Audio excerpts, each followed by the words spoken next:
Assalamualaikum warahmatullahi wabarakatuh. Salam sejahtera bagi kita semua. Salam Om Swastiastu, Namo Buddhaya, salam kebajikan. Saya ucapkan terima kasih kepada rekan-rekan yang bersedia meluangkan waktunya untuk menonton video ini. Saya Yunilan Ronatio Sinaga dari Program Studi Teknik Industri Institut Teknologi Sumatera dengan NIM 119190124. Saya akan mempresentasikan hasil resum studium general yang saya lakukan dari video dari Elsevier dengan judul Communicating Your Research. Yang pertama yaitu pendahuluan. Kemampuan untuk mengembangkan empati dengan cara yang benar-benar meningkatkan kehidupan masyarakat adalah penting karena empati dikaitkan dengan hasil sosial dan emosional yang adaptif. Kemampuan orang untuk merasakan dan menunjukkan empati dengan mempraktikkan keterampilan seperti pengambilan perspektif merupakan inti dari banyak upaya untuk menumbuhkan empati. Namun, empati lebih dari sekedar kemampuan mengenali dan memahami perasaan orang lain. Itu juga merupakan akar penyebab keputusan orang untuk mengalaminya atau tidak. Oleh karena itu, perubahan motivasi yang signifikan mungkin penting bagi teknik lain untuk meningkatkan empati. Saat membandingkan perasaan positif orang lain, kondisi intervensi dilakukan lebih baik daripada kondisi kontrol, mendukung gagasan fleksibilitas empatik yang lebih besar. Mereka juga mengklaim bahwa mereka memiliki lebih banyak teman sejak mendaftar di perguruan tinggi. Intervensi tidak berpengaruh pada hasil yang terkait dengan memprosesan antara kelompok atau akurasi empati saat mengevaluasi emosi negatif orang lain. Menunjukkan batasan untuk intervensi ini, studi ini menunjukkan bahwa terapi empati motivasi dapat menghasilkan hasil positif di dunia kerja. Apa yang dimaksud dengan communicating your research? Communicating your research adalah bentuk tahapan penelitian kelima, di mana masalah didefinisikan dan rencana penelitian dibuat. Mengkomunikasikan penelitian Anda melibatkan 3 langkah: dampak sosial, memastikan visibilitas, dan partisipasi penyelidik dan keragaman.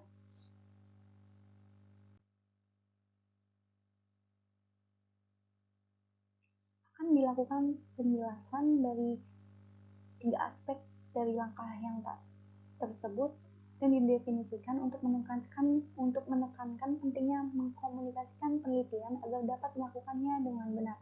Selain itu, pendefinisian masalah sangat penting karena semua tahapan proyek penelitian dilakukan sehingga diperoleh jawaban atas masalah penelitian. Empatik. Manfaat empatik research dalam kehidupan. Yang pertama, 1.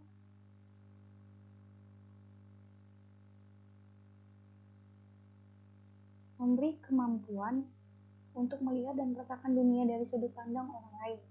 Yang kedua, terkait dengan peningkatan pemikiran, kritis, kreativitas, imajinasi, dan motivasi. Empati adalah kapasitas unik manusia untuk merasakan pengalaman, kebutuhan, aspirasi, frustasi, kesedihan, kegembiraan, kecemasan, sakit hati, atau kelaparan orang lain seolah-olah itu miliknya sendiri.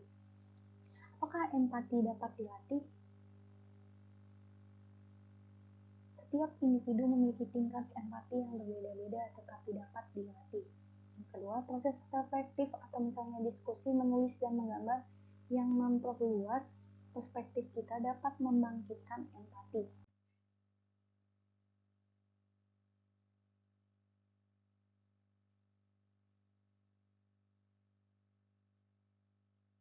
Wawancara mendalam.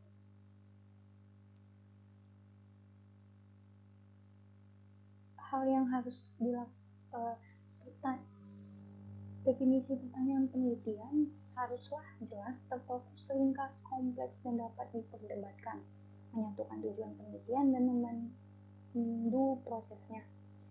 Ketiga, membantu menentukan yang terbaik metode penelitian yang sesuai. Alasan melakukan wawancara mendalam ada 2. Yang pertama, untuk memahami alur kerja seseorang. masalah, pengambilan keputusan, proses, prioritas, motivasi, dan perasaan. Yang kedua, metode yang fleksibel atau yaitu panjang, pengaturan, kemudian strategi analisis. Terdapat keterbatasan dalam wawancara mendalam. Yang pertama yaitu berikut ini merupakan alasannya untuk memahami alur kerja seseorang, masalah pengambilan keputusan, proses, prioritas, motivasi, dan perasaan. Yang kedua, metode yang fleksibel, yaitu panjang, pengaturan, atau strategi analisis. Tips terbaik untuk mewawancarai. 1. Tentukan fokus wawancara dengan memprioritaskan 3 pertanyaan paling penting yang perlu dijawab. 2. Ajukan pertanyaan tentang situasi tertentu di masa lalu. Yang ketiga, hindari basa-basi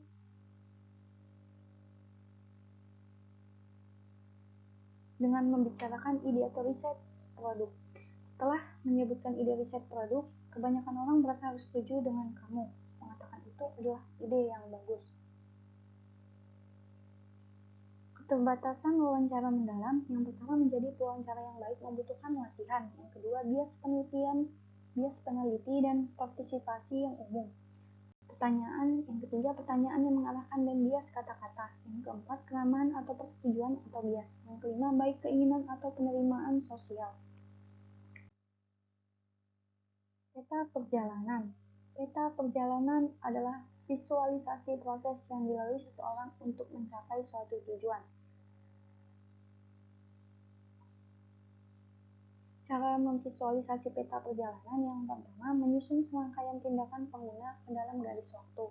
Yang kedua, penuhi pikiran dan emosi pengguna untuk membuat narasi. Yang ketiga, padatkan dan poles menjadi visualisasi perjalanan seseorang. Kemudian, cara menggunakan peta perjalanan. 1. Wawancara mendalam. 2. Penelitian observasional. 3. Secara langsung atau jarak jauh. Yang keempat, secara digital atau dalam media fisik. Saat yang tepat untuk menggunakan peta perjalanan. 1. Dalam penelitian eksplorasi. 2. Untuk memvalidasi temuan penelitian primer atau sekunder. 3. Dalam lokakarya pemikiran desain. Cara menggunakan peta perjalanan. 1. Memahami dan berempati dengan setiap fase, poin rasa sakit yang terkait dan sentimen dalam perjalanan pengguna. Yang kedua, libatkan pengguna dalam penciptaan bersama pengetahuan. Berdayakan pasien untuk memilikinya dan kendalikan narasi mereka. Bekerja melalui ingatan dan terlibat di dalamnya. Kemudian, refleksikan yang lebih dalam. Yang ketiga, yaitu fasilitasi percakapan dan model mental yang selaras untuk tim proyek. Sediakan dasar untuk pengambilan keputusan saat tim bergerak maju. Yang keempat, komunikasikan pemahaman tentang pengguna atau layanan Anda kepada semua yang terlibat dengan cara tertentu yang mudah diingat dan ringkas untuk menciptakan visi bersama. Berikut ini merupakan komponen peta perjalanan. 1. Aktor. Aktor adalah pengguna atau personan yang mengalami perjalanan. Yang kedua, skenario merupakan situasi khusus yang harus dijangkau. 3. Fase dalam perjalanan adalah beberapa langkah yang saling berhubungan di sepanjang perjalanan. Yang keempat, tindakan. Tindakan, emosi, dan pola pikir adalah langkah, perasaan, dan perspektif di setiap fase. Peluang area adalah kebutuhan yang tidak terpenuhi atau poin rasa sakit yang harus diatasi dengan solusi potensial. Keterbatasan dalam peta perjalanan. Yang pertama, membutuhkan moderasi terfokus untuk menyelidiki pengalaman. Titik waktu, aktor terkait, dan emosi. 2. Membutuhkan moderasi terfokus untuk menyelidiki pengalaman. Titik waktu, aktor terkait, dan emosi. Yang ketiga, membutuhkan moderasi terfokus untuk menyelidiki pengalaman. Titik waktu, aktor terkait, dan emosi. Selanjutnya yaitu foto voice. Terdapat keterbatasan protokolis, yaitu memakan waktu, dilema etis, ketiga masalah teknis. Kekuatan protokolis: 1. Penghargaan untuk peserta, 2. Penghargaan untuk 2. Mengatasi ketidakseimbangan kekuatan atau dapat diakses kolaboratif. 3. Perubahan sosial. Cantumkan artikel Anda di situs web atau blog Anda, kemudian daftar untuk ID ORCID atau pengidentifikasi penulis kontak personal. Kemudian presentasikan pekerjaan Anda secara langsung selama konferensi. Memiliki kontak personal ini mempresentasikan pekerjaan Anda secara langsung selama konferensi, kemudian gunakan tanda tangan email untuk memberitahu orang tentang artikel Anda. Kemudian menggunakan media sosial. Setiap hari artikel ini menerima banyak penyebutan baru di media sosial, berita, dan blog. Bagikan tautan ke artikel Anda, posting secara teratur, kenali orang-orang berpengaruh di bidang Anda, libatkan orang lain dalam diskusi. Kemudian menghubungkan dengan media lain. Jelaskan pentingnya penelitian Anda dan hasil utamanya dalam bahasa awam. Gunakan ini untuk siaran pers atau berbagai di media sosial. Kemudian manfaatkan lembaga Anda, saluran komunikasi seperti siaran pers dan buletin. Kemudian hubungi penerbit Anda jika perlu artikel yang menarik dengan pembaca yang lebih luas.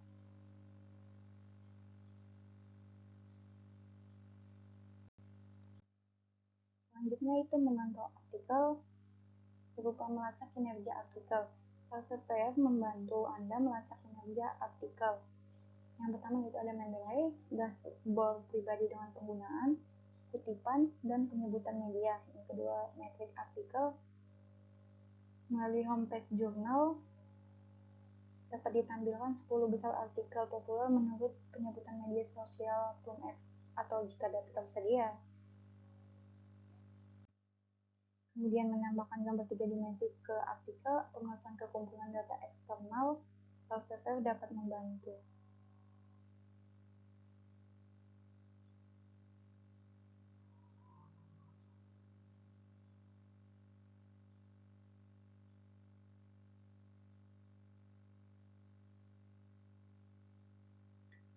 Kemudian dapat dilakukan kegiatan promosi artikel dengan cara menentukan apakah penelitian memenuhi kebutuhan dan minat mereka, misalnya tambahkan sosial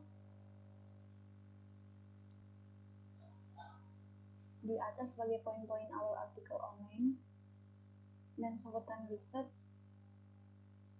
jika ingin melibatkan pembaca melalui media sosial atau multimedia. Pertimbangkan untuk membuat presentasi auto slide, kemudian mendaftarkan nama domain. Pikirkan beberapa domain yang bagus yang ingin digunakan untuk situs web Anda. Coba nama depan Anda atau kombinasi inisial dan nama belakang. Nama domain harus sederhana, sebaiknya tanpa tanda hubung atau angka, dan mudah dibaca. Mendaftarkan nama domain tidak pernah gratis, tetapi biayanya rendah dan sangat berharga. Pilih nama domain yang diakhiri dengan .com jika tersedia. Kemudian mendapatkan hosting untuk situs web. Setelah mendaftarkan nama domain yang bagus, Anda perlu membeli hosting. Ini adalah lokasi dan server virtual tempat situs web Anda di-hosting dan dikelola. Beberapa pendaftar domain juga menawarkan hosting. Untuk daftarnya, lihat bagian selanjutnya. Membuat situs web. Setelah mendaftarkan nama domain dan layanan internet aman, Anda dapat membuat situs web. Membangun situs web yang bagus saat ini tidak membutuhkan banyak waktu atau pengetahuan teknis karena ada beberapa platform dan sistem manajemen konten atau CMS yang mudah digunakan. Kemudian menyiarkan situs web Anda. Setelah selesai, Anda harus membagikan tautan ke situs web Anda di tanda tangan email Anda. Menambahkan URL situs web Anda ke kartu bisnis Anda juga sangat membantu, dan jika memungkinkan, tautan dan bagikan tautan ke situs web Anda di semua media sosial dan profil online Anda untuk pemaparan maksimum. Bagikan tautan ke situs web baru Anda di akademia, yaitu Twitter, Facebook, Line, dan lain sebagainya. Kemudian melacak jangkauan situs web. Penting untuk mengukur kinerja situs web Anda dan memahami perilaku pengunjung. Google Analytics adalah salah satu alat yang dapat Anda gunakan untuk melakukan mengukur dampak situs web, melihat frekuensi kunjungan, lokasi fisik pengunjung situs web, halaman yang paling banyak dikunjungi di situs web, dan sebagainya. Kemudian terdapat kesetaraan, keanekaragaman, inklusi, dan aksesibilitas di STEM. Yang pertama yaitu efek pasangan. Efek pasangan ini terdapat pengecualian peneliti selama pandemi. Masih di luar masa jabatan, promosi atau pekerjaan, efek penyebaran teks jauh lebih buruk bagi perempuan kulit hitam seperti wanita kulit putih. Kemudian universitas memutuskan untuk memecat karyawan dengan kontrak jangka waktu tertentu atau departemen dianggap tidak pantas. Kemudian hambatan bagi perempuan dalam mengumpulkan dana yaitu kriteria keunggulan unik, misalnya tahun sejak menyelesaikan PhD, kemudian waktu pendanaan dan tenggat waktu pendanaan, kemudian harapan di jalan, kemudian penindasan, pengecilan, pelecehan, dan stigmatisasi. Selanjutnya, pengecualian perempuan dan diskusi yang diundang dan penghargaan. Selanjutnya, peluang untuk maju, misalnya Anda belum siap atau tidak memenuhi syarat yang diperhatikan. Kemudian ada hambatan bagi LGBTQIA untuk mendapatkan pendanaan, karena satu, pengecualian sosial, dua, dievaluasi profesional, tiga, perundungan, pelecehan, dan ujaran kebencian di tempat kerja, kemudian menolak untuk pergi. Selanjutnya itu ada analisis jenis kelamin dan gender meningkatkan sains dan teknik. Yang pertama itu pentingnya gender dan analisis gender dalam penelitian, mendorong perubahan kebijakan di dalam lembaga pendanaan utama, kemudian membedakan jenis kelamin dan gender, variabilitas, ukuran sampel dan interaksi, mengurangi bias gender dalam kemudian yaitu kesimpulan berupa penutup. Dalam penelitian ini, empati dapat dikembangkan pada berbagai tingkat empati pribadi dan dalam aktivitas reflektif atau seperti menulis, berbicara, dan menggambar dapat dianggap menciptakan empati selama fase wawancara mendalam, di mana pewawancara dan interview menghabiskan waktu bersama. Informasi dikumpulkan untuk tujuan penelitian melalui pertanyaan tatap muka antara pewawancara dengan orang yang diwawancarai atau responden dengan atau tanpa panduan wawancara.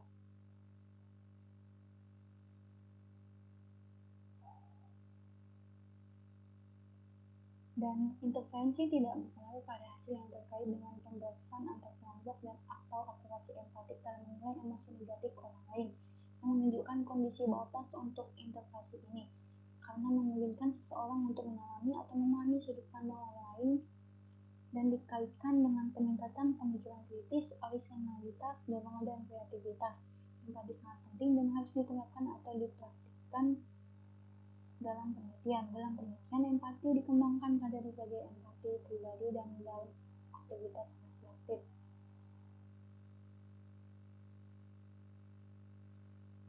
Baiklah, sekian yang dapat saya sampaikan. Berikut ini merupakan daftar pustakanya, yaitu berupa Link Elsevier Research Academy, yaitu Communicating Your Research. Kemudian ampilan berupa sertifikatnya, yaitu dari Social Impact, Sociability, dan Inclusion and Diversity for Research. Saya ucapkan terima kasih. Apabila terdapat tutur kata yang salah, mohon dimaafkan, dan apabila terdapat saran dapat diberikan untuk evaluasi. Baiklah, sekian yang dapat saya sampaikan. Terima kasih.